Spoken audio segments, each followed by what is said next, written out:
আসসালামু আলাইকুম। আপনাদের সকলকে স্বাগত জানাই আরও একবার। আপনারা সবাই কেমন আছেন? আশা করি খুব ভালো আছেন। কলকাতার নিউ মার্কেটে কিছু ফলের দোকানে কিছু নতুন নতুন ফল দেখে সেগুলো ভিডিও না করে পারলাম না। কিছু নতুন ফল দেখার সৌভাগ্য আল্লাহ তাআলা আমাকে দিয়েছে, সেটি আপনাদের সাথে শেয়ার করার জন্য আজকের এই ভিডিও। এই যে সুন্দর সুন্দর গোল গোল ফলগুলো দেখতে পাচ্ছেন, এটি হচ্ছে আলু বোখরা, যেটি বিভিন্ন বিরিয়ানির মশলা হিসেবে ব্যবহৃত হয়। স্বাদেও অতুলনীয়, যেটি আমার খেতে খুব ভালো লাগে। আমি খেয়েছি প্রক্রিয়াজাতকরণ যেই আলু বোখরা সেগুলো, আর আমি এটা দেখলাম একদম কাঁচা অবস্থায়, যেটি পাকা, কাঁচাও নয় পাকা।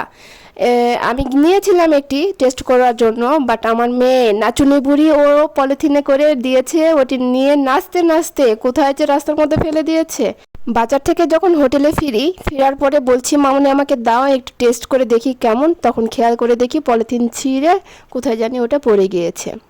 আসলে রিজিক, আল্লাহ তাআলা কার রিজিকে কি কখন রেখেছে আমরা তা কেউই বলতে পারবো না। ওটা আমার রিজিকেই ছিল না, বিধায় আমি টেস্টটাও করতে পারি নাই।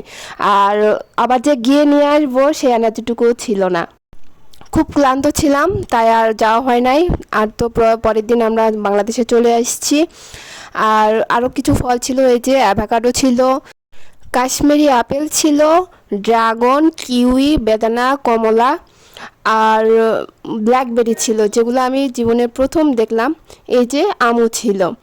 আমের যেরকম গন্ধ শুনে মনে হচ্ছে খাই, বাট খেতে তেমন একটা টেস্ট নয়, আমাদের বাংলাদেশি আমের মতো নয়।